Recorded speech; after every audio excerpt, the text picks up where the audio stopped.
Du coup, aujourd'hui, mid-game, review un peu de mid-game. Donc, c'est un des moments du tournoi qu'on n'a pas vu encore. Il y a quelques différences par rapport au début de tournoi. Comment je... Qu'est-ce que c'est pour moi du mid-game? C'est à partir du moment où j'arrive 50% left. Alors bon, il n'y a pas de définition claire, mais d'après moi, le mid-game, c'est... voilà, j'arrive vers 50% left du tournoi. Donc en général, sur Winamax, on est niveau 10. Et du coup, quand je passe le niveau 11, c'est à peu près le début du mid-game. Sur d'autres tournois, ça peut être autour du niveau 8. Par exemple, sur PMU, c'est souvent niveau 8.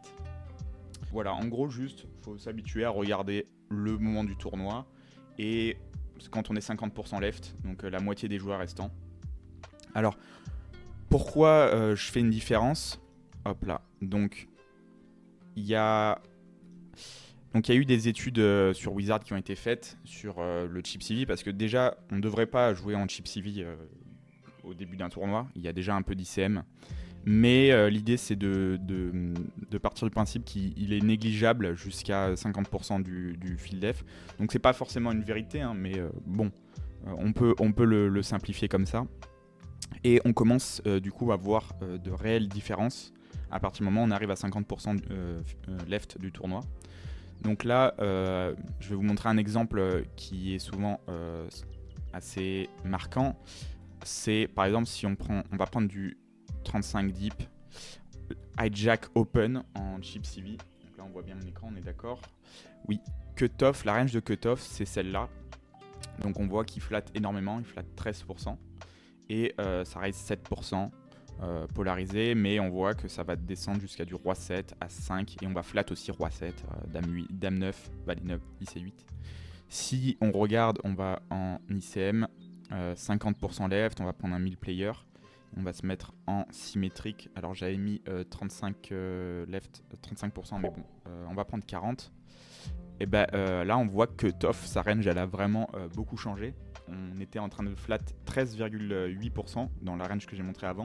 Là on en flat que 6% et on raisait 7% et là maintenant on en raise 10. Donc ça a pas mal changé. Donc je dirais que c'est vraiment la première chose importante. C'est les ranges de défense versus open. Donc on va 3 bet un peu plus polarisé. On voyait que tout à l'heure, on avait par exemple un peu de dame 10, valet 10, valet 9, des petits combos qui étaient par-ci par-là. Là, on voit que notre zone, elle est principalement sur des as suités et sur la partie offsuit. Globalement, on peut même simplifier, on voit qu'il prend un peu roi 9, mais nos candidats de 3 bêtes, ils vont être principalement ici. Et un autre truc qu'on va remarquer aussi, c'est par exemple quand on descend un peu plus bas, hop là, par exemple 25 deep, hijack versus cutoff, on voit que ça jam très très peu, 0,5%, il n'y a que roi valet, pour des raisons que je vais expliquer juste après. Hop là. Et si on se met 25 deep en chip CV, on voit que là on raise all-in 5% du temps, avec vraiment beaucoup de PP, les Broadway ici, et on flatte énormément. Donc là pour le coup 25 deep, 50% left, les ranges ont rien à voir, mais genre vraiment strictement rien à voir. Dans l'autre on flattait énormément, on faisait tapis beaucoup, et on n'avait pas de 3 bet size. Là maintenant on a du 3 bet size. L'idée principale en fait c'est qu'on commence à avoir du risque premium, on commence à avoir 4%, et ça va impacter notre cote, ce qui fait qu'on va avoir des combos qui vont pouvoir se transformer en 3 bet fold, et on va avoir envie d'induce aussi plus facilement. On va avoir plus envie d'induce que de faire tapis directement. Donc voilà, et par exemple pourquoi roi valet va être flat ici, va être jam, et que je le déconseille en pratique. Quand on colle ici, on se rend compte que normalement le bouton il est censé rejam 6%, et SB pareil 7%, donc avec du roi 9, dame 10, valet 10, et pareil pour big blind, on va avoir du dame 9, valet 10, ce qui fait que cutoff peut pas se permettre de coller roi valet.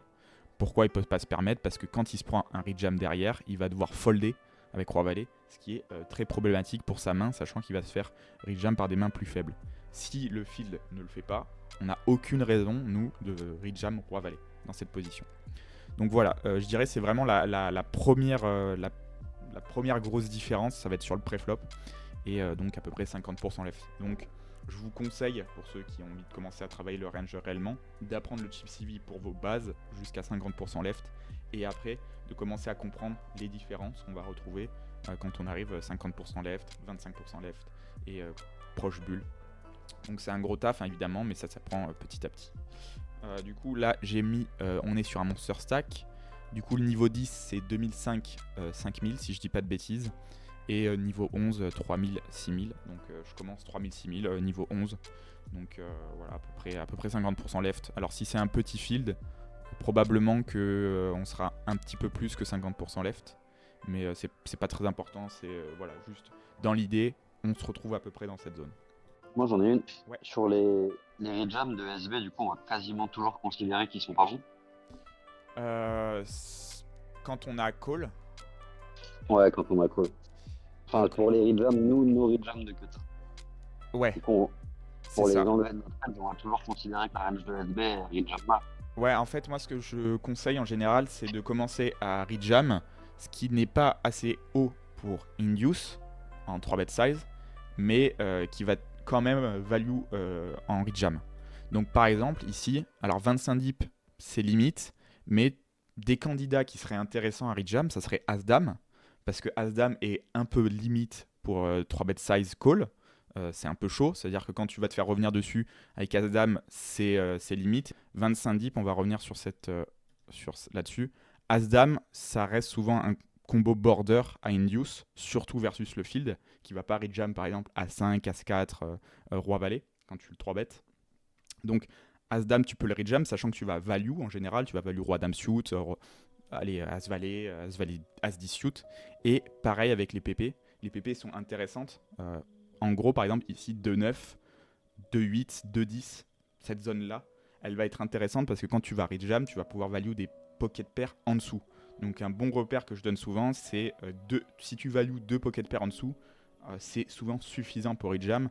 Donc là, tu vois 2-9, j'imagine que quand je le fais jam, j'ai jamais vu la sim, hein, mais j'imagine que 2-9, il va pouvoir value bet 2-7 à peu près.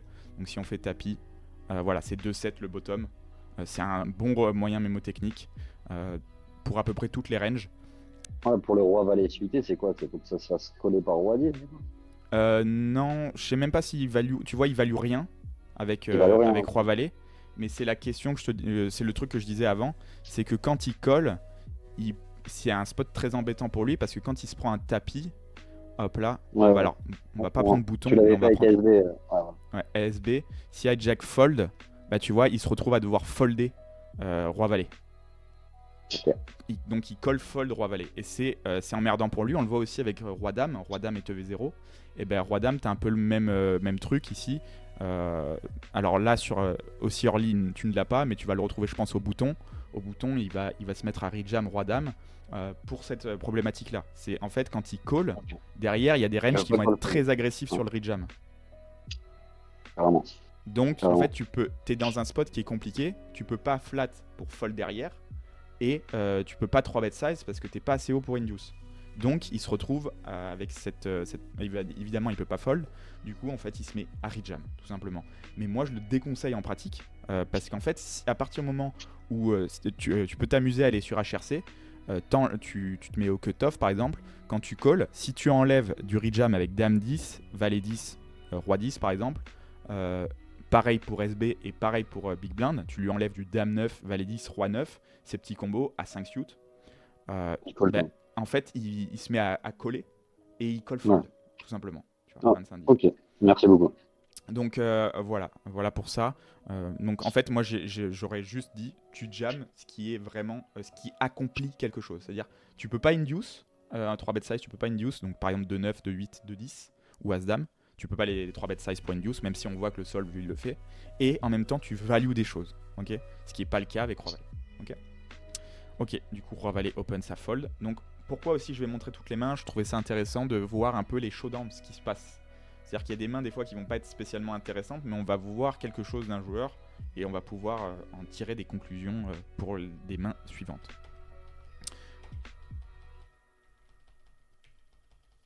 Ok, donc là il y a la première main ici. un truc important, donc où il y a un joueur qui limp, ok. Ici, il faut lui mettre la pastille débutant. Il n'y a pas de joueurs qui vont limp correctement sur un monster stack 5 à 50% du field. Donc là, c'est une erreur.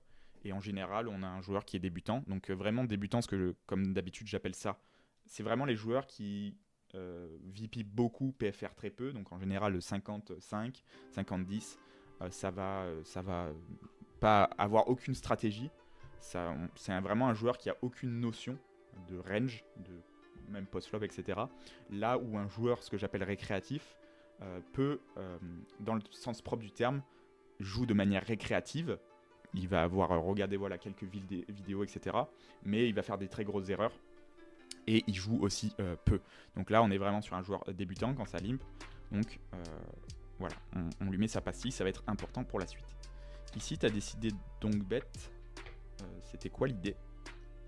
Je trouve que les débutants là qui limp, je trouve qu'ils fold beaucoup sur les boards pairés. Donc je mets et je pense que je peux faire fold des dames, des rois. Okay, assez souvent. C'est quoi des dames par exemple? Des hauteurs qui sont meilleurs que moi et qui gagneraient au showdown. Du coup, je fais ça, je mets une blinde et je pense que je peux faire fold de pas mal. Ok. Genre par exemple, dame 4 suit, c'est ça? Ouais. Ok. Ouais, tu penses qu'il fait quoi quand tu check avec dame 4 suit? Tu penses qu'il mise? Peut-être à turn ou river, ouais. Ok. Donc en fait, il y a de grandes chances qu'il check au flop. Le truc, c'est ici, quand tu mises une blinde, je pense que contre un récréa, peut-être tu fais fold jack-high, mais dame 4 suit, je pense pas que tu le fais fold, même si tu vois par exemple s'il a une backdoor. S'il a dame 4 de carreau, je pense pas que tu le fasses fold. Et des dames aussi, c'est genre par exemple dame 9 off. Dame 9 off aussi, pareil, je pense pas que tu le fasses fold. Du coup, ta main ici, quand tu mises une blinde, ça veut dire que tu veux target une main que tu vas devoir faire fold en 2 streets. Ou alors il est plus cher. Donc ici, j'ai l'impression que ta main, elle accomplit rien, tu vois. Et dis-toi que oui, tu veux peut-être fold des queens, mais tu peux les faire fold aussi à la turn. Et il va te donner une indication quand il check au flop. S'il a un 10, un 5, une overpair, c'est possible, hein, même s'il a limp, il y a des joueurs, des récréatifs qui vont limp de valet par exemple, bah, il va miser. Ce qui fait que quand il check ici à la turn, t'as un spot gratuit, tu vois. Il t'a donné l'indication qu'il aura plus rien. Et du coup, tu vas pouvoir miser turn et river. Et t'as pas besoin de sauter sur l'occasion flop. Ta main, tu vois, si tu prends un bet au flop, ta main, elle a aucun problème à folder. Hop là, donc ça reste à fold. Ok, donc là, typiquement, ça va être important avec l'info qu'on a eu juste avant. Donc ça check, ici, tu as décidé de check, qu'est-ce que tu en penses? Ouais, vu que c'est un débutant derrière, peut-être que miser c'est mieux. Ouais, exactement. Donc en fait, si tu as un top reg ici, si tu as David Iquitaille à ta gauche, il faut checker. Si vraiment le mec te domine, il faut checker. Mais en gros, l'idée, c'est t'es hors position, t'es dans 2 joueurs, ta main est pas assez forte pour 3 barrels, t'es dans une profondeur où tu peux même potentiellement value sur 2 streets, tu peux jouer ta range en check raise. T'as plein de raisons qui peuvent faire que c'est intéressant de jouer en check range. Ici, t'as un récréatif qui va coller énormément au bouton et qui va aussi jouer de manière très passive. C'est-à-dire que ici, quand il va miser, c'est qu'il a une main. Et quand il a un valet, quand il a un draw, quand il a, je sais pas, par exemple, quand je dis un draw, ça peut être 9 et 10, tu vois, un gut shot, il va coller. Même SI, en général, il va coller. Donc en fait, tu as de la value ici. Et comme il va jouer trop passivement, tu veux pas laisser free roll de l'équité contre 2 range, tu veux value cette équité. C'est pas une question de deny ici, hein. C'est juste une question de tu veux value l'équité. Okay, donc ici, voilà, faut pas checker. Je conseille vraiment de miser. On va dire que si tu as 2 joueurs qui sont en position sur toi, imagine que tu es au hijack et que tu as cutoff qui a collé et bouton qui a collé, le check commence à s'entendre parce que tu as 2 opportunités de joueurs qui peuvent miser, mais là, tu n'as qu'un joueur qui va prendre l'opportunité de miser, qui va avoir l'opportunité de miser, et c'est un joueur récréatif, donc probablement trop passif avec une range trop large, donc il faut absolument value bet. Ok, donc ici le sizing, je pense que half pot, ça me paraît très bien. On value des valets, des draws, des backdoors. S'il a par exemple, alors j'ai vu le showdown déjà de cette main, mais s'il a à 7 de cœur, par exemple, il, Ouais. il va probablement coller au flop sur mi-pot, au moins une fois. Ok. Et là, si tu avais Ok. misé et que ça avait call, par exemple, sur l'as, tu as juste un check sans problème. Tu peux check call avec ta main, aucun souci. Donc ici, ok, là c'est pas bon pour notre range évidemment. Donc on va checker. On va coller évidemment. On joue gutshot plus. On a seconde paire plus gutshot plus les draws. Donc ça, évidemment, on a même, je pense, la cote pour coller. Donc sans parler de cote implicite, je pense qu'on est évidemment dedans. Et 9 de carreau. Et on voit, il a check à 7 de cœur. Donc ça, je pense, c'est typiquement une genre de main que tu vas value bet. Et on voit, tu vois, Ouais. typiquement, il check river alors qu'il a quasiment la meilleure main tout le temps. Hein. Il s'en rend pas compte, mais il a quasiment la meilleure main tout le temps à spade. Donc, il est très passif. Ça, c'est un truc qui est important. J'en avais parlé dans la première vidéo. Une des compétences pour crush en micro-limite, c'est de savoir value bet. À partir du moment où tu sais value bet, tu vas crush. Parce qu'en micro-limite, c'est vraiment le point important, c'est ce qui apporte de la valeur à ton jeu. La value range, tout simplement. Ok, allez, ça... alors, c'est un peu... un peu aggro, ça, mais bon, pourquoi pas. Hop là, 5 et 2. Ok, ça, c'est un spot intéressant aussi, je voudrais le montrer. Donc, t'as fold ici. Qu'est-ce que t'en penses? Et est-ce que tu sais comment travailler un peu ce genre de spot? Ça, je vais travailler avec les tableaux, là, je sais plus comment ça s'appelle, les tableaux d'all-in. Ok. Enfin, c'est plus. Donc, avec cette blinde, c'est vrai que c'est assez compliqué. Enfin, il faut beaucoup call.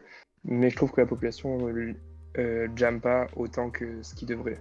En tout cas, que ce que je vois sur GTO Wizard. Alors, avec ce petit logiciel, qui est génial, Equilab, donc ça, c'est vraiment typiquement le genre de spot qu'il faut avoir appris à travailler. Donc ici, qu'est-ce qu'on va faire? On va faire un calcul de cote. Donc j'aurais pu mettre les deux. Donc ici, comment on veut travailler ce spot? Parce que c'est bien de savoir les ranges de Nash, mais les ranges de Nash, ça sous-entend que le mec joue parfaitement en small blind. Ok? Donc nous, on veut apprendre à calculer un peu comment on fait quand un joueur va jam une range. Apprendre, voilà, ça c'est un exercice que je vous conseille vraiment de faire. Quand vous avez un spot à tapis, faites-le 2-3 fois par semaine. Un spot à tapis, vous apprenez à calculer la cote et à voir quel range il faut coller. Donc ici, il mise 7.1, le pot total fait 8.7. Donc comment on calcule la cote ici? On va mettre ce qu'on va rajouter, donc 6.1 plus 8,7. Ok. Donc le pot total fait 14,8. Et du coup, on va diviser ce qu'on doit rajouter par le pot total, 6,1 fois 100 pour avoir un pourcentage, divisé par 14,8. Donc ça fait 41. Donc notre cote ici, c'est 41,2. Donc on va avoir besoin de coller toutes les mains qui ont minimum 41% d'équité contre la range qui va faire tapis. Alors ici, on n'a pas de risque premium. Il va être vraiment très très faible parce qu'il jam 7 blindes dans 37. Imaginons qu'on a 10 blindes. 10 blindes, on va devoir rajouter à notre cote ici un petit peu de risque premium. Donc par exemple 2-3%. Et donc ça va s'ajouter, si on a du risque premium, on va ajouter 3% à 41. Donc ici, comment on fait maintenant? On va prendre notre Equilab et on va se dire qu'est-ce qui va jam ici. Donc, hop là, on va prendre As-2, As-2 off, on va prendre toutes les paires. On va estimer que les rois suit, ça va faire tapis. Je pense que 7 blindes, roi suit, ça fait tapis.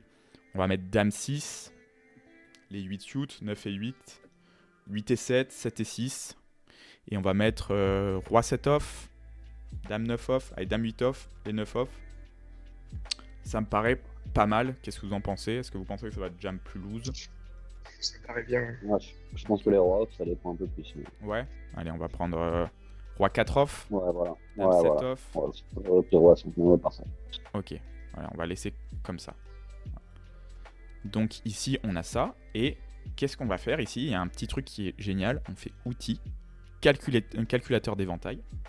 Et on va demander, donc je l'avais préparé ici, on va demander 41, donc exactement 41,2. Hop là, calculer l'éventail. Ça va nous dire toutes les mains qui rentrent là-dedans. Donc on fait transférer sur la fenêtre principale. Et donc bon, ici ça va être la moyenne de toutes les mains. Et on va avoir toutes les mains qu'on doit call contre cette range. Donc par exemple si on prend Roi 6, ok, on va décocher ça. On prend Roi 6 qui est notre bottom, ok, on fait évaluer. Roi 6 à 41,4% d'équité. Donc il rentre dans cet éventail. Et en fait, qu'est-ce qui est intéressant? C'est qu'on peut choisir, en fait, selon le profil, qu'est-ce qui va jam ici. Par exemple, si on pense qu'on est contre un profil tight, qui va jam Roi 10, on est contre une serrure. Voilà, Roi 10, hop là. Il va pas jam, allez, toutes les PP on va lui laisser, et on va lui laisser Roi 6. Ça va arriver, il y a des joueurs qui sont très tight. On peut se dire, contre un joueur qui est très tight, qu'est-ce qu'on doit call? Donc on va refaire le même exercice, outils, calculateur d'éventail, calculer l'éventail, transférer. Et là du coup, on a notre range qu'on doit call contre un joueur très tight. Et on peut faire l'inverse aussi.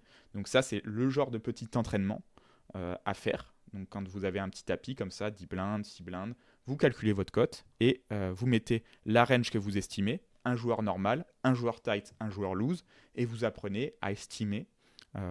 Donc, vous mettez sur papier quel est votre bottom, par exemple, de roi, quel est votre bottom de dame suit, et avec le temps, ça permet de comprendre un peu ce qu'on va call. Donc, c'est la range qu'on doit call. Et qu'est-ce qu'on remarque ici? On remarque que c'est une range qui ressemble à une flèche. Donc, c'est un truc qui va revenir souvent, versus une range qui fait tapis.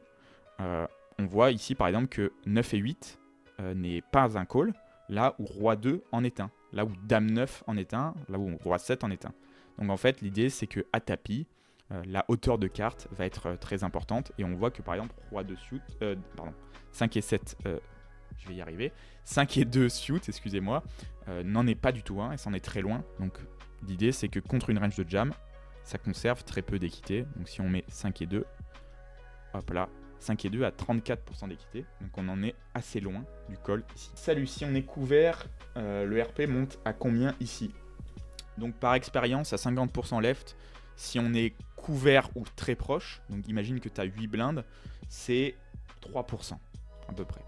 Donc tu as des simulations sur Wizard. Donc si on se met à 50% left, on va mettre Big Blind 11 par exemple. Big Blind, donc avec 11 blindes, si SB fait tapis, hop là, Big Blind versus SB, il a 2,3 ici. Donc tu vois, on va se retrouver à peu près à entre 2 et 3%. Donc on est entre 2,3 et 3,6 dans ces eaux-là. Donc ça paraît peu, mais ça fait des changements. Hein. Ici, si vous rajoutez 3% à votre cote, 3% à la cote, ça change.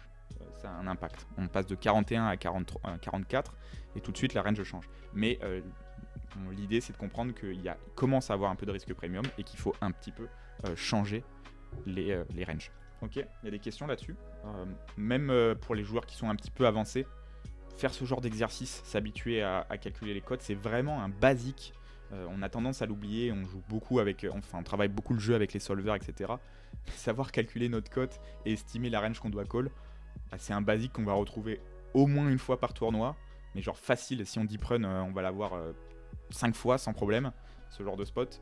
Donc très important de travailler ce genre de spot. Ok, ça c'est un fold. Fold. Roi 7 ici, t'as open. T'en penses quoi? Ouais, j'open un peu large parce que je sais qu'il y a un débutant à ma gauche et que, il y a beaucoup de débutants sur la table. Mais peut-être avec le mec qui a 10, c'est un poil large. C'est un peu ça. Alors, en fait, je comprends. Hop là, si on met... voilà, ça, c'est pas exactement ça parce qu'il y a 14 et 23, mais si on regarde ça, cutoff raise, on voit que le cutoff, il est roi 9. Roi 7, c'est un peu bas. C'est pas une folie, hein, c'est pas un spew. Mais l'idée, en fait, à comprendre, c'est que Big Blind à 10 blindes, ça devient plus simple pour lui de jouer. On voit, tu vois, les read jam, ils sont beaucoup plus naturels. Il va faire quand même des erreurs, hein, il va pas défendre assez loose, mais c'est pas genre le spot que tu as envie de prendre. Tu as plutôt envie d'inverser si SB il joue 10 blindes et que tu es à 27 ou le récréatif en big blind. C'est vraiment là que ça va impacter notre stratégie. On va pouvoir se dire qu'on va open plus loose. là, le short en big blind, c'est un peu un souci. Donc, Ok. voilà, tu t'es pris un rejam, bon, c'est résultat oriented, mais c'est vrai que c'est un truc qui va arriver souvent.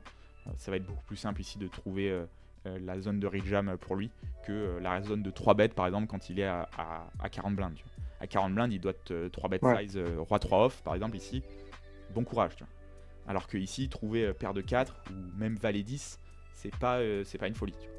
Donc, c'est pas vraiment le spot sur lequel tu vas faire le plus d'argent. Ok. Hop là. Alors ça, je pense que c'est un limp à 30 blindes. Je pense qu'on peut open aussi. Je pense que tout est faisable. Je vais quand même en parler rapidement. Donc on va se mettre 30. Hop là. Non, ça c'est pas bon. 30 versus... Allez, ça c'est pas mal. Donc je pense qu'on a quand même pas mal de limp. On voit As-Valet, il fait un peu tapis. Pareil, ça je déconseille à cette profondeur-là. C'est principalement limp. Moi je conseille d'open ici. T'es contre un récréatif. Tu vas pas te faire 3 bêtes. Normalement c'est un spot. As-Valet, c'est un combo qui est un peu border parce que quand tu 3 bêtes, quand tu open, tu peux te faire rejam. C'est un peu compliqué quand tu te fais rejam avec As-Valet. Pareil, quand tu te fais 3 bêtes, t'es un peu dans un spot un poil compliqué avec As-Is-Off parce que le SRP commence à être petit et t'as pas une main qui a beaucoup de jouabilité et tu peux pas rejam non plus. Donc As-Valet, normalement, quand t'open à 30 deep, ça peut être un problème. Mais là, t'as un récréatif. Il va overcall quand tu vas open. Il va under 3 bêtes. Donc t'as un spot qui est vraiment free. Et en général, j'ai tendance à vraiment me dire ma meilleure façon de value bet ici, c'est d'open. Ok. Donc bon, le limp s'entend, hein, mais je pense que ça fait plus d'argent avec open. Ça check ici. Et là, on commence à trouver un des premiers points chez toi qui va pas. La clim. T'as la maladie de la passivité. Donc ici, t'es hors position dans un polimp avec As-Valet. Ici, quand il check, tu peux lui enlever les rois. Tu peux lui enlever pas mal de flush draw, même si des flush draw il peut avoir un checké. C'est ok. Mais en gros, il te dit j'ai rien. Tu vois, il te dit même une dame probablement qui va miser, même s'il peut en avoir. Donc en général, il est quand même bien clapé. Et ici, la question que tu dois te poser, c'est tu gagnes contre quoi quand il mise? Bah, tous ces bluffs. C'est quoi ces bluffs? Bah, vu que c'est un débutant, c'est difficile à dire. Il peut avoir quand même pas mal de choses. Et vu que je check 2 fois, peut-être qu'il... des mains avec un cœur. C'est quoi? Après, Vas-y, franchement, donne-moi en une, par exemple, de main avec un cœur. valet... Je sais pas, valet 7 avec un cœur. Bon, ça redraw quand même pas mal check... Oui, d'équité. j'ai fait. Je te dis pas que Ouais. c'est un fold, hein. Je dis pas que c'est un fold, hein. C'est un Ah ouais. played, hein. Mais ce que je veux dire, c'est ici, bon, t'es pas super bien en fait avec As-Valet. T'es pas top de ta range, t'as pas une paire qui bat largement certaines mains. Ces bluffs ont de l'équité contre toi. S'il a une dame par exemple qui dealait une dame, genre il peut le faire avec dame 5 par exemple. Il peut même avoir un 8, un récréatif. Il peut avoir A6, 6 et 5. Ouais. Bah t'es pas si bien que ça. Et surtout t'as un super spot en fait. Tu vois sur check-check, tu vas peu gagner. À la river, tu vas gagner hein, avec As-Valet évidemment, c'est ok. Mais c'est pour ça en fait je le prends pas parce que c'est l'une des meilleures mains que je peux envoyer à la river au showdown et qui va gagner avec la hauteur sûrement. Enfin pour le showdown que je raise pas, c'est sûrement ma meilleure main en hauteur. Alors déjà, après j'ai des petites paires mais. Premier truc. Ici, tu dis c'est ma meilleure main, tu sous-entends que c'est un besoin d'équilibre. Genre, tu as besoin de trouver des mains qui sont bonnes dans ta range pour pouvoir check call. C'est ça que tu sous-entends. Déjà, on s'en fout. Tu vois, t'es contre un récréatif. Si il fold 90% de sa range quand tu mises 2 fois, t'as un super spot à transfo énormément. Donc, As-Valet, tu peux le transfo, c'est pas un problème. T'as pas besoin de chercher un équilibre contre un récréatif. Même c'est un joueur débutant ici. Du coup, on s'en fout de savoir où est-ce que tu te situes. Et puis, le deuxième truc qui est faux, c'est que tu dis que tu as ta meilleure main. C'est pas vrai. Si tu as 8 et 9 off, Valet 8 off, As 8 off, As 6 off, 6 et 5 off. Je veux dire en termes d'auteur. En Ouais, termes d'auteur, mais en termes d'auteur, oui, mais en fait, t'as plein de mains dans ta range qui sont mieux à check call. Tu vois, si t'as 6 et 5, 6 et 5, c'est pas un value bet. Tu peux pas value bet. Donc tu vas forcément la checker flop, la checker turn. Enfin, tu pourrais l'avoir misé au flop, hein, évidemment, mais t'es pas assez haut pour value bet turn. Même si ça se débat. Mais c'est souvent une main 6 et 5, tu vas te dire, ok, c'est un peu limite. Je peux value bet, mais je peux check call. Et tu peux value bet river aussi. Mais As-Valet, t'es un peu trop weak et surtout t'as un super spot. Tu vois, il t'a annoncé sur un roi dame 6 avec un flush euro, il t'annonce que il a rien quoi. Donc t'as rien, tu prends 3 quarts, 3 quarts. Et t'apprendras à mettre des rois dans ta range de check ou à coller 2 fois des dames, tu vois.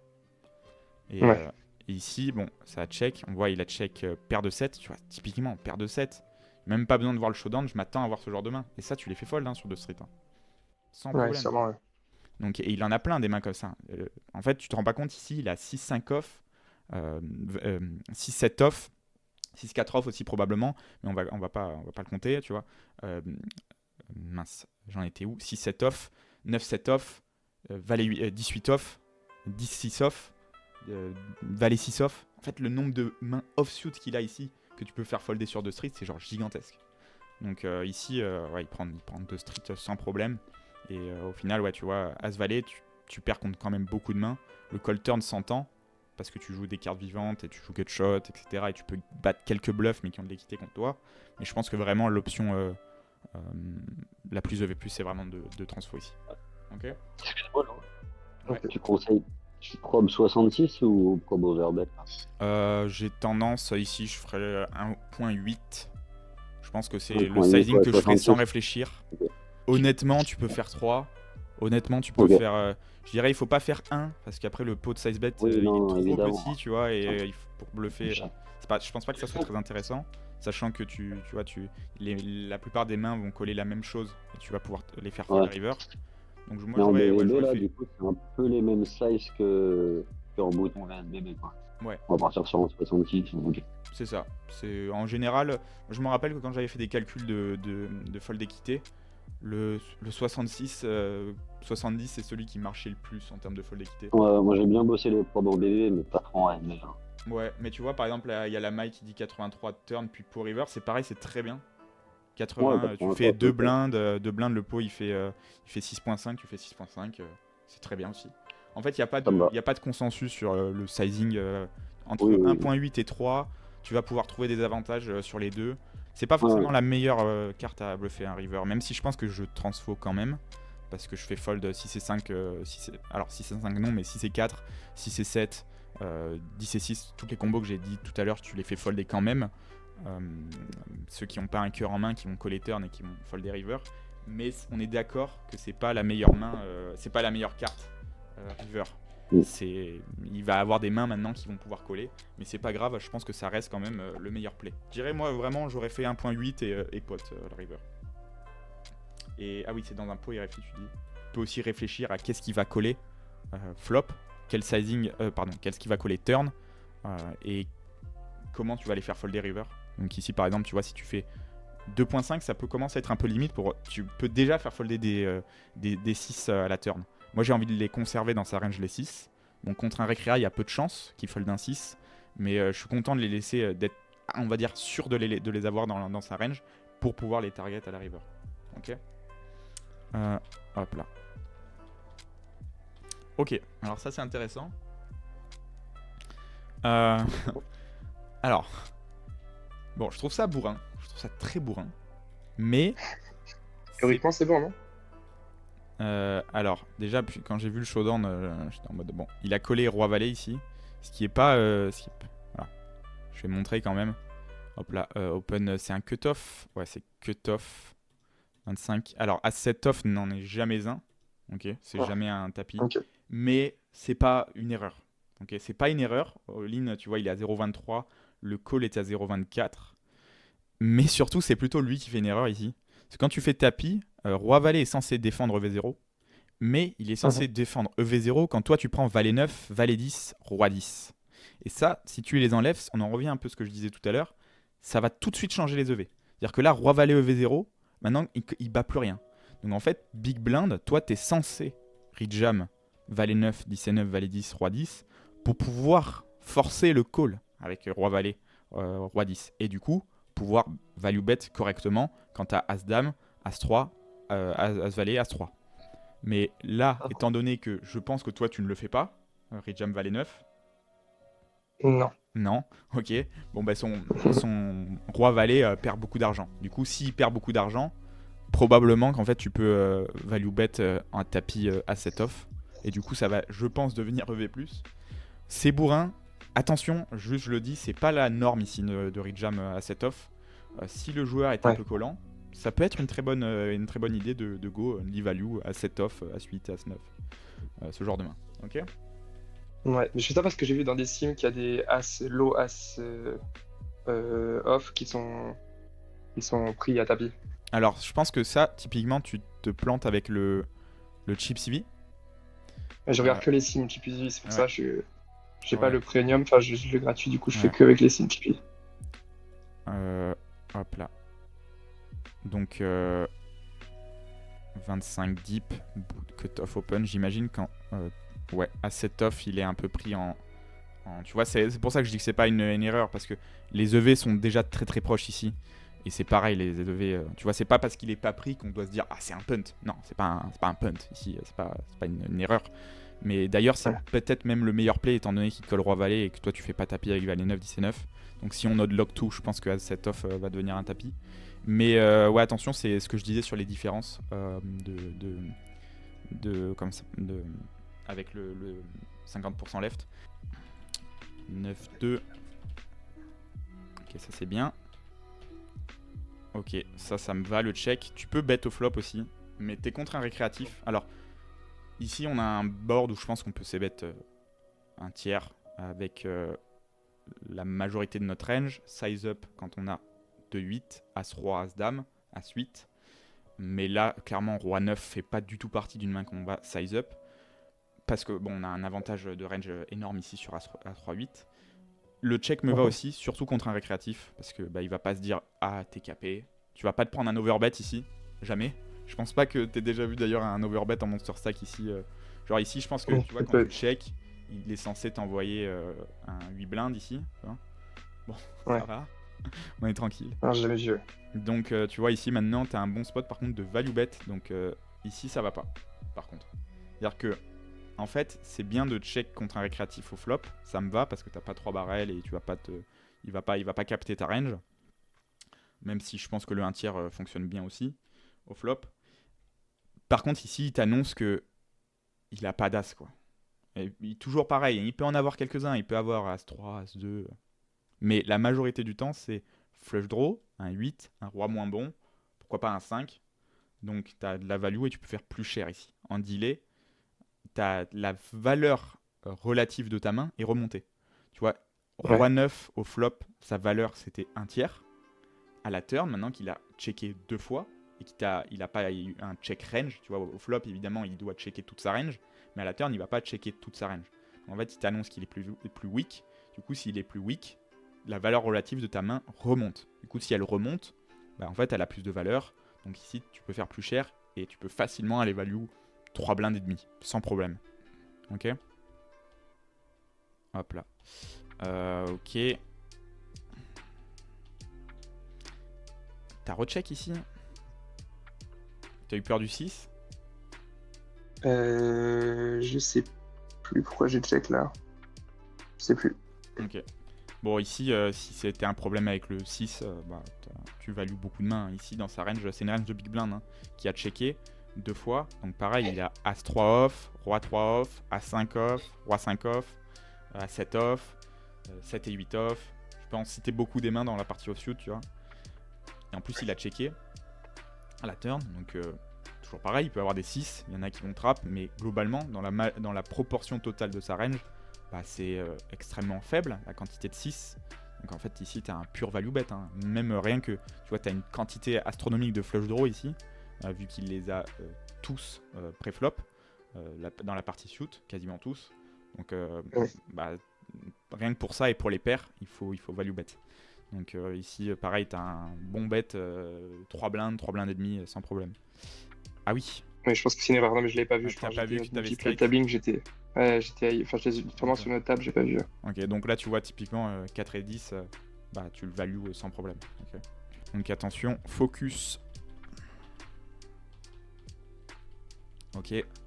Donc ça pareil, je pense que tu estimes que tu es trop haut dans ta range pour miser. Ouais, avec mes as, je fais souvent ça en fait. Ouais, bah en fait tu vois ici, t'as l'impression d'être haut et pourtant le résultat final c'est quoi? Tu te retrouves à check fold à la turn. Et Ouais. c'est vraiment un truc que je vois beaucoup dans les coachings, c'est ça surestime la showdown value. En fait, il faut comprendre que ta showdown value, ton équité de showdown, que tu vas amener au showdown, il faut pouvoir que tu l'amènes au showdown. Si tu l'amènes pas au showdown, tu l'as pas cette équité. Et donc ça, c'est ce qu'on appelle la réalisation d'équité. C'est-à-dire que si tu réalises pas ton équité, elle va être divisée par le nombre de pourcentages que tu vas aller au showdown. Donc par exemple, imagine que tu as la meilleure main 70% du temps, mais que tu vas au showdown que 20% du temps, bah, ça veut dire que ton équité c'est pas 70 mais c'est 14%. Ok. Donc ici, hop là, c'est probablement ce qui va se passer. Dans 2 joueurs, il y a peu de chances que tu amènes As-9 au showdown. Et si tu l'amènes au showdown, il y a de grandes chances que les mains que tu battes, oui, elles aient misé. Par exemple, si tu bats Valet 10 de pique, bah, Valet 10 de pique, il y a des chances qu'il mise. Là où, par exemple, quand il a As-4, bah, As-4, il va souvent plutôt checker. Donc en fait, tu te retrouves à aller au showdown contre des mains contre lesquelles tu perds. Donc ici, j'ai l'impression, moi, de jamais amener assez ma main au showdown. Et je vais pas gagner assez souvent. Donc j'ai une super main sur check-check. Ici, tu vois, les 2 joueurs t'ont montré qu'ils sont capés. Pourquoi ils sont capés? Ici, cut-off au flop, il a checké. Donc tu peux lui enlever paire de 2, roi 4, roi dame ici. Tu peux lui enlever assez souvent. Et turn, big blind, il a checké. Donc en fait, tu te retrouves dans un spot où les 2 ranges ont checké une partie de leur range forte. Du coup, ici, on a maintenant 2 ranges qui sont probablement capés. Et on a un super transfo parce qu'on joue gutshot, on joue un as, on joue un 9, et en plus, on a un pic en main, ce qui fait que notre pic, on va pouvoir s'appuyer sur notre pic pour pouvoir miser à la river. Donc ici, ouais, tu vois, sur une dame de pique, bah, une dame de pique, ça va être super. Tu vas pouvoir mettre un deuxième sans problème. D'ailleurs, je vais pas le mettre que sur le pic, honnêtement, me connaissant. Ouais. Mais bon, tu vois, ça permet de t'appuyer un petit peu plus avec le pic. Ok. Ouais, par contre, nous aussi, on est capé quand même, non? Non, alors en fait, l'idée c'est. Alors, oui, normalement, en pratique, on est capé pour la même raison que j'ai dit tout à l'heure. C'est-à-dire que tu as un récréa qui t'accole au cut-off, je vais te dire ne check pas, tu vois, quand tu as un roi, ou quand tu as 2 as, ou quand tu as paire de 4. Ne check pas. Mais, en théorie, ici, hop là, mince, où est-ce qu'elle est partie? L'avantage qu'on a, c'est que nous, on a un check range, parce qu'on a un joueur qui est en position sur nous, et on est en multi-way. Donc en fait, normalement, tu es censé avoir une très haute fréquence de check. C'est-à-dire que quand tu as roi-dame, quand tu as paire de 2, par exemple, paire de 2, tu es content de jouer en check raise. Ou alors, que quand ça check-check, tu peux miser pot, et tu vas être déjà très facilement en value contre ce joueur. Et même contre lui, tu peux pot et même overbet et faire tapis. Et tu as le PSB, le SRP est OK, tu vois, pour value bet. Donc ta range peut jouer en check. Toi, tu peux avoir un check range sans être capé. Tu vois, c'est souvent pour ça que tu vois dans les règles, quand tu joues un bon reg plus haut, bah, si tu es en position sur lui et que c'est l'open raiser, quand il check, t'es pas du tout safe. Tu vois, lui, il est pas capé parce qu'il va jouer en check range. Ok. Donc, Oui, mais là, justement, comme on a des mauvais joueurs en face, j'ai l'impression qu'on l'avantage, veut toujours value, donc finalement, quand on check, on est capé. Après, ils s'en rendent peut-être pas compte, mais exactement. Tu viens de ouais, répondre à ta question. d'accord. C'est Ok. l'avantage, c'est que pourquoi on mise? Parce qu'ils ne se rendront pas compte que on est capé quand on check. Ok. Ok. Allez, 2 as, ok. Ça, c'est une petite erreur. On a envie de jouer en small à la turn. C'est un truc qu'on retrouve souvent ici. Hop là. Alors, Ouais, mais quand j'ai le stack enfin, quand mon stack est à hauteur du pot, je Je sais pas trop comment miser sur une turn comme Ouais, ça. alors bon, ça c'est des plays qui sont avancés. Je vais pas forcément en parler ici en micro limite, c'est pas très important. Tu vas pas faire une très grosse erreur à faire tapis ici, hein. Mais l'idée en fait, c'est maintenant que tu as un SRP de 1, le size géométrique c'est 25. Donc tu peux faire 10, tu vois, et tapis river. Et en plus, ça marche très bien en pratique parce que les gens ils vont souvent fast play à la turn. Donc ça peut être intéressant ici, tu vois, tu veux conserver en fait quand lui il a dame valet, dame 10, 2 10 de valet, tu veux essayer de les conserver au maximum dans sa range. Là où quand tu fais tapis, bah, c'est dommage, tu vois, tu les fais fold et ta main elle craint rien. C'est-à-dire que n'importe quel river, t'es dedans, tu vois, avec 2 as dans un SRP de 1, un SPR de 1, c'est bon, t'y es, tu vois.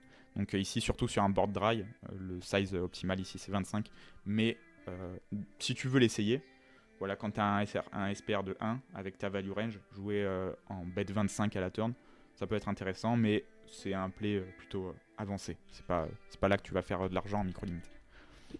Ok, Ok. ça par contre, tu vois, ça c'est dommage. Ouais, Ici, ça, je vais pas être concentré. D'habitude, Ouais. je les limp, ceux-là. ok. Hop là.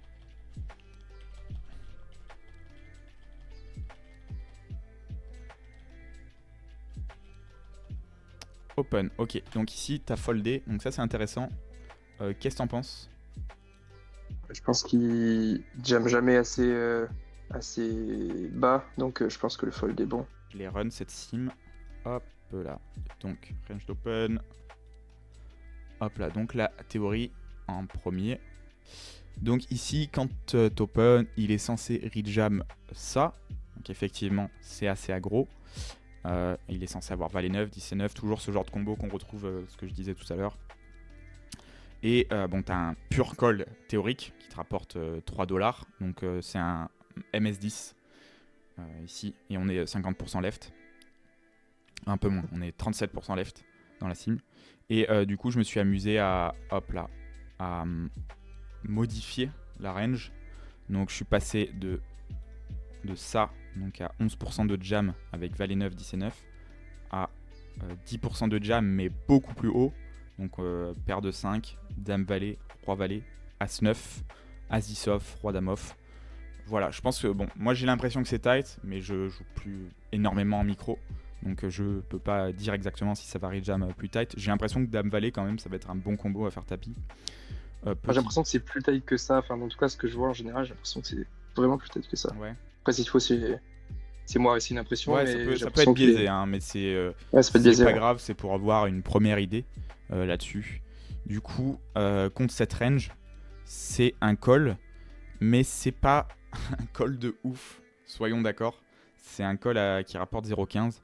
Donc il y a un monde où effectivement ça rejam un peu plus tight, genre As-9 suit, peut-être que ça y est pas. Dame Valet suit, Ouais, peut-être non plus. moi, je suis d'accord, hein, je pense que surtout 25 deep, je pense que c'est plus tight que ça Ok. sur ces fields-là. Ouais. Ok, donc voilà, juste je vous le mets. Je dis pas que c'est forcément un call. Voilà, faut utiliser son cerveau. C'est Dame Valet, voilà, ça doit faire tapis. Si on les enlève, si on enlève Dame Valet, Roi Valet, As-9. Et pareil qu'on met peut-être du jam aussi. Pareil, moi ça me fait mal de voir quelqu'un qui jam 25 deep de roi et 2 as, mais probablement qu'en micro ça le fait aussi. Du coup, si on le met, bah, ça rajoute aussi des mains fortes. Et c'est déjà pas un call. C'est un call 100%, mais c'est pas un call qui rapporte énormément d'argent. On voit que ça rapporte 15 centimes, enfin 15 dollars, 0,15 dollars. Donc c'est pas fou non plus. Ce qui fait que voilà, ça va dépendre de la vision que vous avez. Si vous pensez que ça va pas rejam paire de 5, alors paire de 5 ça va pas beaucoup influencer, mais si vous pensez que ça rejam pas dame valet, roi valet, as 9, as 10 off, il faut folder as valet. Si vous pensez qu'il est un peu plus light et que ça commence à folder à jam des Broadway, ce que quand même beaucoup de joueurs vont faire, hein. Je le précise, même si vous pensez pas que ça le fait, il y a quand même beaucoup de joueurs qui vont le faire. Mais c'est votre vision du jeu. Si vous pensez que ça les jam pas, il faut folder, sinon il faut coller. Ok.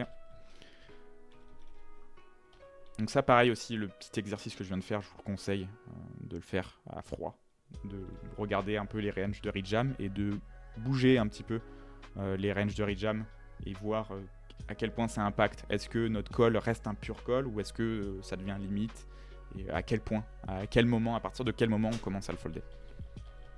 Mais là, on peut se baser sur les fins prémat aussi pour prendre une décision. Quand on voit qu'il a 16% de fin prémat, on peut estimer que sûrement qu'il surestime des mains et qu'il rejam peut-être trop loose. Ouais, ce joueur. Complètement.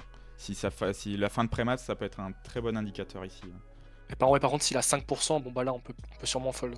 S'il y a ne serait-ce que 20-30% de re-entry et que vous voyez 16% de fin prémat, il y a de grandes chances que ça soit un récréatif. Et puis c'est pareil, faut utiliser son cerveau. Si vous voyez qu'il y a 16% de fin prémat et que c'est un joueur qui drop, qui a un ROI bas, qui joue peu de tournois, enfin voilà, il y a les facteurs qui montrent que c'est probablement un joueur récréatif, il y a de grandes chances que ça soit un joueur aussi aggro. Voilà, pas transfo, c'est pas une erreur. Là pareil ici, alors c'est un peu, tu vois, par rapport à ce que tu viens de dire, tout à l'heure tu as dit je pense que ça va pas rejam assez en SB, break-even. Si tu as ce read là, il faut pas overlimp de 9. Tu as vraiment de la value sur le Recrea. Parce que le Recrea, il limp 8 et 6 shoot. Il limp paire de 4. Ouais. Donc tu as vraiment envie de le value bet Tiringa. Si tu es un joueur vraiment très aggro, en big blind, j'aime bien ton play. D'ailleurs, bon, pour être résultat oriented, il a rejam de 8. Mais il y a un monde en fait où Tizo, je pense qu'il fait tapis pareil avec 2-8, tu vois, si Tizo, si tu fais 3.5. Il y a de grandes chances qu'il fasse tapis d'ailleurs avec 2-8. Donc bon, peut-être pas s'il est un peu tight, mais même le fait qu'il soit un peu tight, ça te donne pas envie d'overlimp. Parce que lui, il va pas Tizo assez. Ok. Donc ouais, là c'est un petit problème de cohérence, on va dire, entre ce que tu as dit du joueur avant. Voilà, essaye d'être cohérent aussi dans ton approche du jeu. C'est compliqué, hein, évidemment, mais si tu penses qu'il est trop tight, t'as pas envie d'overlimp et de le laisser faire. Là, ton but, c'est t'as le débutant qui limp, tu veux le value. Ok. C'est là si j'ISO et que je me prends un all-in, c'est un peu cher, non? Cool. Il a 2-6, 2-7. Ouais. En fait, s'il a 2-7, déjà, t'as 2-9, il a 2-7 qui rejam potentiellement. Tu le sais pas, hein. Tu sauras jamais s'il rejam. 2-7, peut-être qu'il le fait pas, peut-être qu'il colle tout le temps.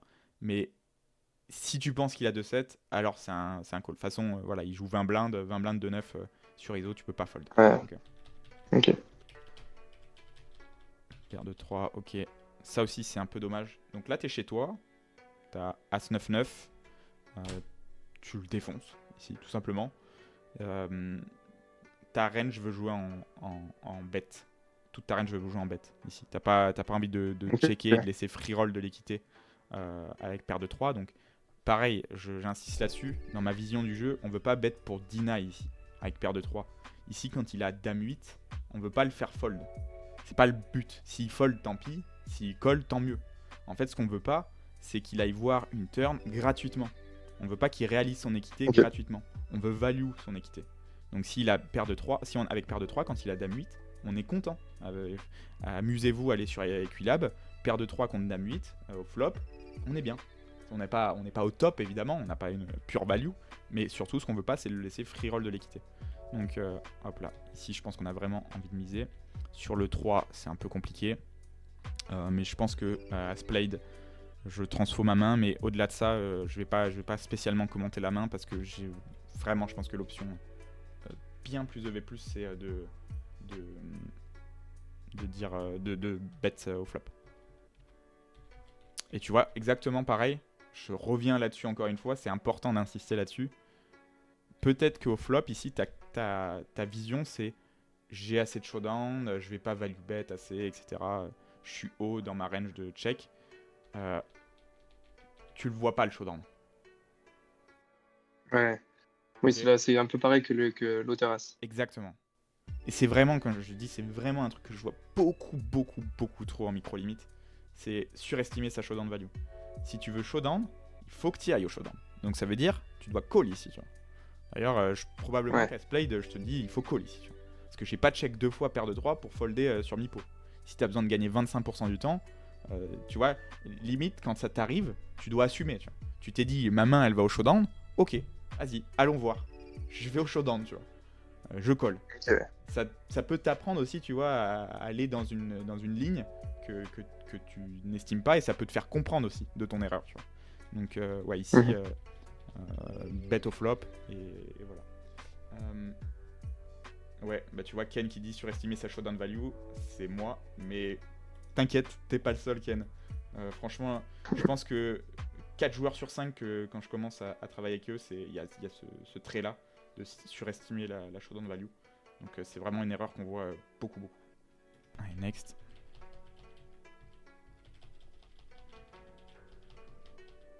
Ok, bon, je pense que tu peux open ici. Tu vois typiquement ce que tu disais tout à l'heure de j'open roi set off au cut-off parce que j'ai le récréatif au bouton. Et je te disais, bah, big blind à 10 blindes, c'est pas top.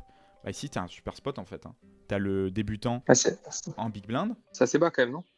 Alors, c'est bas, oui. Mais, hop là, on va prendre 70. Alors, on va se mettre. Hop là. On va se mettre. Alors, je pense pas qu'on soit. Le problème de Wizard là, c'est que si je mets 25% left, comme il y a 15% de payé, ça risque d'être faussé. Parce que sur Wina, il y a 12,5. Donc 25% left. En plus, on n'y est pas à 25% left. Mais hop là, je vais te mettre au hasard 70. Et je voudrais un. Ok, c'est pas mal, même si on est très deep. Hop là. Donc tu vois, tout à l'heure, tu as open roi set off. C'était moins 0,4 de V sur le raise. Là, c'est moins 0,3. Sachant que pour moi, le spot ici est beaucoup plus favorable. Pourquoi ? Parce que tu as le récréatif qui est en big blind. Déjà, tu n'as plus que 2 joueurs à jouer. Ok. Tout à l'heure, tu avais la big blind qui avait 10 blindes. Et c'est ce que je t'ai dit, c'est que la big blind à 10 bébé, bah, c'est problématique parce que sa range est quand même beaucoup plus facile à jouer, surtout dans la partie rejam, même s'il fait des erreurs évidemment. Ici, tu as le récréatif que tu vas jouer 70% du temps. Tu vois, il va call un bon 70 quand tu open. Donc tu vas être en position sur un joueur récréatif. Les 0,3, tu les récupères beaucoup plus facilement que tout à l'heure ton 0,4 au cutoff. Ok. Donc tu vois, c'est ici pour moi le spot est beaucoup plus favorable que l'open roi set off.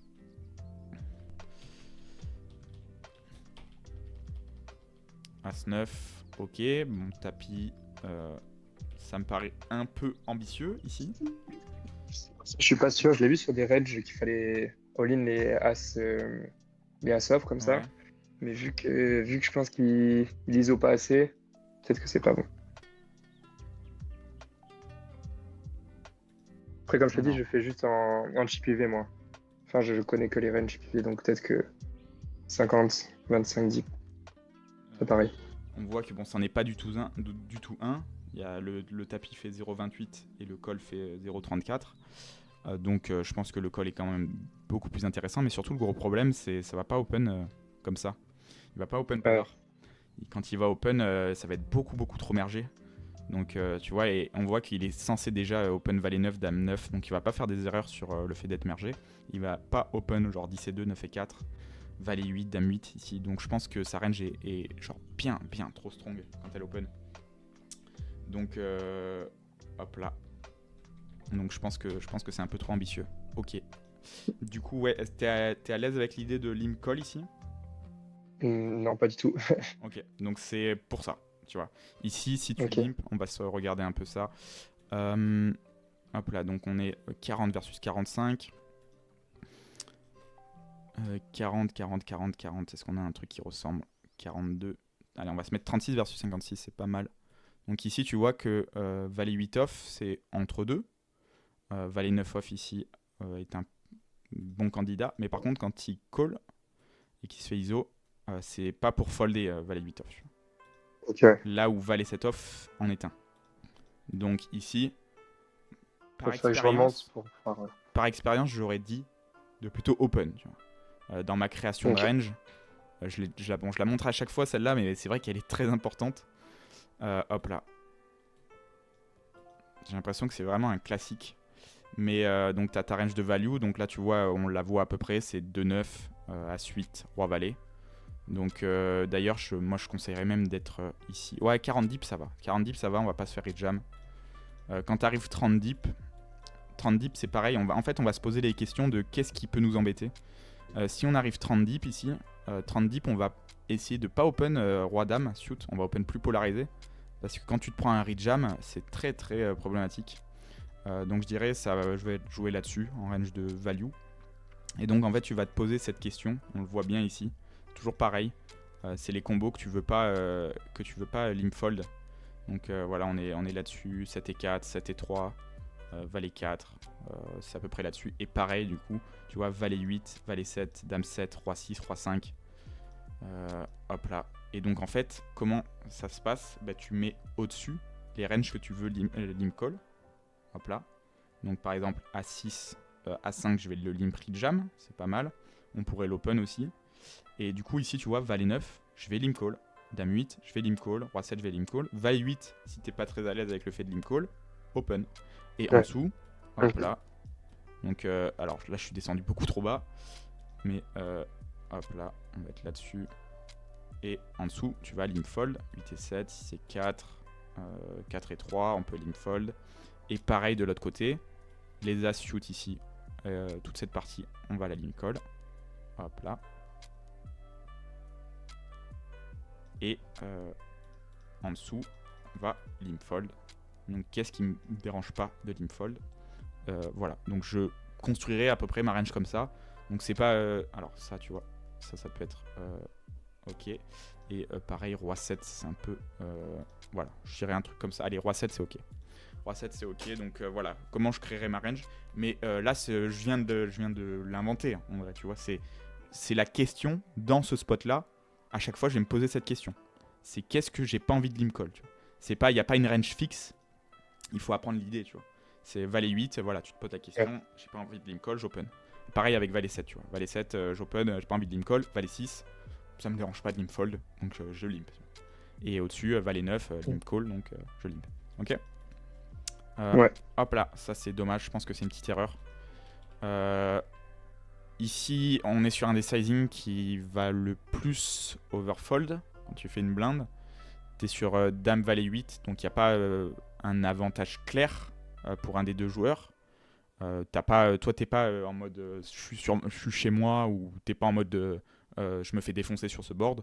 Du coup, sans avantage clair, on a plutôt envie de jouer plusieurs strates de sizing et plutôt polarisé. C'est-à-dire que pourquoi? Parce que quand tu as 8 et 9, par exemple, 8 et 9, c'est pas un bet standard. T'as pas envie d'être en mode 8 et 9, je vais miser tout le temps. Donc, l'idée, c'est que tu vas pouvoir utiliser des gros sizing avec tes mains qui ont envie de value. C'est-à-dire que tu vas pas value un 8, tu vas pas value tous tes valets, tu vas même peut-être pas value toutes tes dames. Même si tu as dame 2 de cœur, c'est pas forcément un value bet. Du coup, les mains que tu vas miser, elles sont très fortes. Et du coup, comme les mains que tu vas miser, comme par exemple valet 8, elles sont très fortes, c'est intéressant de miser des gros sizing. Donc ici, moi j'aurais tendance à miser au moins 2 blindes, voire même peut-être la taille du pot. On peut pas faire vraiment plus cher parce que le board est un peu dynamique. Du coup, il y a beaucoup de cartes qui peuvent nous embêter. Un 9, un 10, un 7 de carreau, un roi de carreau par exemple. Il y a des cartes qui nous embêtent. Du coup, comme le board est un peu dynamique, on peut pas faire trop cher. On peut pas investir de l'argent sur un board où les équités vont changer. Du coup, on va pas faire trop cher, mais on veut quand même faire un sizing assez cher avec nos mains en value. Du coup, ici, 2 blindes, ça me paraît très cohérent. Et vraiment, le 1 blinde, en fait, c'est le sizing que je ferai en explo avec mes merdes. Donc, par exemple, si j'ai 6 et 5 off avec un carreau, j'aurais tendance à me dire, vas-y, je mets 1 blinde juste parce que je vais pas me faire assez raise, parce que je vais pas me faire assez flat et assez call. Donc, ça va pas défendre assez. Donc, j'aurais tendance à miser 1 blinde en explo. Mais je pense que c'est pas du tout ce qu'on veut faire en value de 1 et en théorie aussi de 2 de manière générale. Ok. Donc ici, plus cher. Ok, bon, Splade, ça me va. Et tu vois, typiquement, on voit un peu pourquoi le board est volatile. Bon, le run-out est pas très bon, mais bon, on n'est pas très content. Tu vois, et déjà, voilà, 3 et 2 de carreau, on était déjà derrière à la turn sur un carreau. Bon, c'est résultat oriented, hein, mais c'est pour dire que voilà, on n'est pas super bien non plus sur pas mal de turns, donc on peut pas faire non plus très cher, mais on a quand même une main qui a envie de faire plus cher que ça. Ok.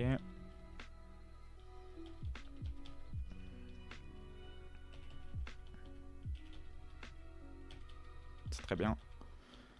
Rien à dire. Donc là, tu vois, par rapport à tout à l'heure, sur Dame Valet 8, on commence à avoir un petit peu plus d'avantages. Quoique, en vrai, on est dans un polimp, donc non, pas spécialement. Mais ici, voilà, c'est moins embêtant de se dire qu'on peut value bet une blinde avec 9 et 8 par rapport à tout à l'heure. Donc ici, le bet une blinde me convient, mais le check aussi est très bon. Je pense que d'ailleurs, c'est l'option principale avec le 9 et 8. Par contre, ici, pareil, maintenant, tu as un value bet. Il a checké, en fait, c'est toujours pareil, il s'est capé. Globalement, il s'est quand même bien capé. Le 4 n'améliore pas sa range. Tu vois, s'il vient un roi, ça peut t'embêter parce qu'il peut checker des rois au flop. Du coup, comme il check des rois, tu peux pas value s'il y a un roi qui vient. Mais là, comme c'est un 4, ça change rien. Du coup, vu que ça change rien, c'est free, tu vois. Donc maintenant, tu peux value bet. Tu peux même value bet 2 fois. Ici, tu vois, par exemple, quand tu value bet, s'il a A7 off, 7-6 off, 7-5 off, 8-7 off, tu vois, il y a vraiment beaucoup de mains que tu values, même, je sais pas, 9 et 3 suit, tu le values aussi. Donc il n'y a pas de souci là-dessus, tu peux value beaucoup de mains, et pareil, même s'il a roi 4, tu le values. Du coup... Même sur 2 barrels. Ouais, je pense que... roi 4 peut-être pas, mais un 7 oui, un 9 oui. Donc, et surtout, il a plus de dame, quoi. Il est weak maintenant, donc ici, en fait, c'est le truc qui est dans le fait de bien savoir value, c'est un peu l'étape difficile. C'est de savoir positionner ta main dans ta range par rapport à l'adversaire. C'est comprendre la valeur relative, tu vois. Si tu es dans un pot 4 bêtes et que tu as seconde paire, c'est de la merde. C'est weak. Mais là, tu es dans un pot limp avec des ranges très très larges. Ici, il a roi 7 off, il a 7, même je dis, ouais, je dis roi 7 off, mais c'est haut en vrai, roi 7 off. Il a même 7-2 off, tu vois. Parce que c'est un pot limp. Il n'a pas forcément ISO à fréquence pure, tu vois. Donc il a encore 7-2 off. Donc les ranges sont très très larges et il a checké au flop. Donc en fait, il s'est enlevé des dames et tu perds globalement que contre des 9. Tu perds contre quelques dames, mais tu perds globalement que contre des 9. Et la quantité de mains que tu values est juste gigantesque. Du coup, il faut vraiment absolument value ici. Et c'est vraiment ça, comprendre la force relative. Tu vois, 3 et 4 off. Ouais, ça aurait peut-être call une fois. Ouais, ça aurait call une fois, c'est sûr. Mais tu vois, s'il a 3 et 4 off, il a 7 et 5 off. 7 et 5 off, oui, pareil, si tu le values 2 street. Donc d'ailleurs, même sur ce valet, même sur ce valet, je value 2 street. Un 9. Ok. Au moins une street. Si tu vois, pour commencer, au moins une street. Ok, ouais. Hop là. Allez, on va finir à 175. Et je vous laisserai poser les questions si vous en avez. Ok, c'est pas mal, c'est pas mal. J'aurais tendance à open, mais bon, ça me va de folder.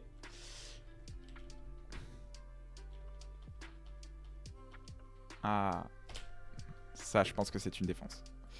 9-7 off, à mon avis. Je ne l'ai pas regardé, là je suis en impro, mais 17 blindes versus... alors il faudrait trouver un 17 blindes contre un CL.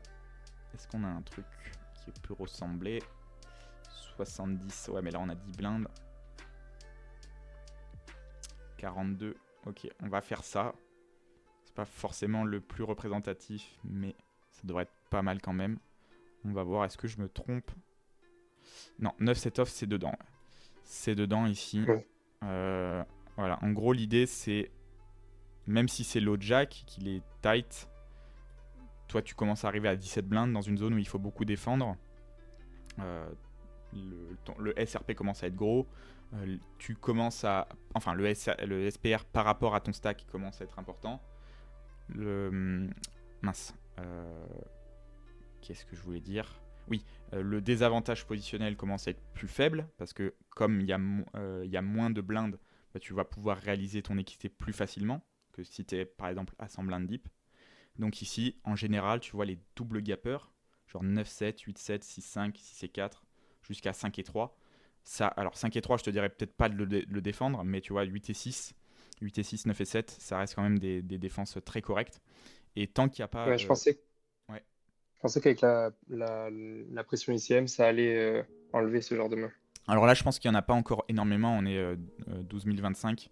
Je pense qu'on doit s'approcher des 25% left, ce qui est quand même pas mal par rapport à 37% left, parce que c'est 15% de payé. Donc je pense qu'il y en aura un petit peu plus que ça. C'est pour ça que je dis que la 7-5 off, je pense que ça n'en est pas une. Mais l'idée à comprendre, c'est que tu es short. Et tant que tu n'as pas 8-9% de risque premium, les double gappers vont pas sauter. Ça reste des candidats intéressants pour Big Blind à défendre. Ça fait partie de premium combo, on va dire, de défense, tu vois. Là où Dame 7, par exemple, Dame 7 est moins une défense que 9 et 7. Ok. Une main EV, Ouais. comme ça devient EV, combien si on n'est pas capable de la jouer correctement post-flop? Ça peut devenir EV-, mais c'est pas pour ça que je te dirais de pas la défendre. Je te dirais d'apprendre à la défendre déjà, d'apprendre à jouer en Big Blind. Et puis, bon, c'est toujours pareil. Les vilains, exactement comme Matt dit, ils jouent mal aussi. Donc évidemment, ils vont jouer moins mal que nous. Pourquoi? Parce qu'ils jouent low jack. Donc low jack, la range est plus tight, il est en position. C'est plus facile pour lui de jouer que pour nous. Mais même si c'est difficile, c'est pas une raison pour te dire que tu dois pas le prendre. Okay, il faut que tu apprennes à jouer. Tu vois, je vais te donner un exemple caricatural. Tu as des récréatifs au début, ils ont As-Roi, ils open tapis sans blind deep. Pourquoi? Parce qu'ils ont peur de mal jouer As-Roi. Donc évidemment, c'est une énorme caricature, mais c'est pour comprendre que c'est pas un argument de dire qu'on ne sait pas jouer, que tu as peur de mal jouer. Il faut que tu le colles, voilà, c'est un EV qui est positif. T'as pas de raison évidente de te dire que c'est un EV négatif direct. Donc 9 et 7, je pense que ça doit rester une défense. Il faut pas avoir peur de le prendre, il faut pas avoir peur de jouer. Si tu joues au poker, c'est pour jouer avant tout. Donc là, tu as un EV qui est sûrement positif. Donc il faut le prendre. Comme j'ai dit, je pense que ça va commencer à devenir des EV- quand tu vas t'approcher de la bulle. Donc si par exemple tu es en dessous de 25% left, donc entre 20 et 25% left, on va dire moins de 25% left, je pense que c'est ok de commencer à folder versus early position. Mais en vrai, contre bouton par exemple, ça restera, je pense, toujours une défense 9 et 7 off. Ok. Allez, on va faire les 3 dernières. Ok. Wow. Qu'est-ce qui s'est passé là? Ouais. Ça, en général, je le fais avec moins de blindes quand même.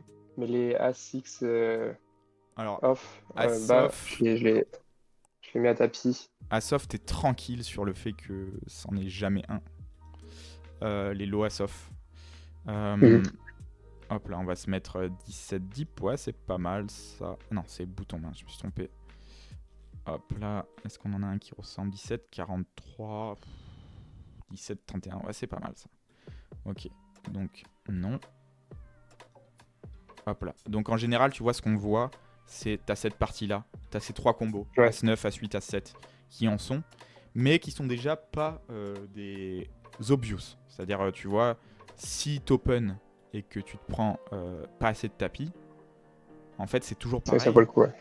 Est-ce que ça vaut le coup de... Tu vois, As-9 off ici, c'est un pur open call, même As-6 off, parce qu'il est censé rejam moins bien. Et pareil, ça reste intéressant de faire tapis, parce que quand tu fais tapis, Big Blind, il va coller aussi moins bien. Il va coller, tu vois, Dame Valet, Roi 10, As-7 off, ce que je pense qu'il va être fait d'ailleurs en online. Donc, tu vois, As-9, As-8, As-7, c'est des bons candidats. Pourquoi? Parce que tu value bet. Ok, tu value bet des mains. C'est pareil, tu vois, avec 2-3, ces mains-là, je ne les prendrai pas. Mais si tu veux jam de 8, de 7, de 6, et encore, franchement, peut-être il n'y a pas d'importance. Mais je dirais, voilà, premium combo, ils sont là. As-9, As-8, As-7, Roi Valet, pas d'intérêt. Franchement, tu peux raise fold, tu value bet pas. Et quand tu prends un tapis, tu es tout le temps derrière, donc tu n'as pas de problème en fait. Et pareil avec ces combos ici. Même les as-suit, je dirais que tu n'as pas besoin de les jam, tu peux les open fold. Parce que pareil, c'est un problème, c'est toujours le même problème dans lequel il se trouve. C'est que quand Big Blind fait tapis, il est dans un spot complexe avec As-4 suit. Parce que Big Blind, il fait tapis, hop là. Big Blind, il fait tapis, Valet 8, 10 et 8, 9 et Valet 9. Donc tu peux pas te permettre d'open fold As-2. Donc voilà, c'était pas cette range là exactement, mais voilà, c'est ça. Ici, on voit As-2 est là. Donc voilà, mais je dirais vraiment, t'as pas besoin ici. Faut jouer avec beaucoup de raise fold et il faut juste faire tapis les mains qui font du sens à faire tapis, qui accomplissent quelque chose. N'hésitez pas, comme d'habitude, si vous avez des questions, à les poser dans le partage de main ou dans la line de la semaine, par exemple. Et puis voilà. Sur ce, je vous souhaite une bonne journée à tous, et puis good luck aux tables. Et merci. Encore merci Lou, c'était top. Avec plaisir. Merci, bonne journée à toi. Allez, à plus les gars.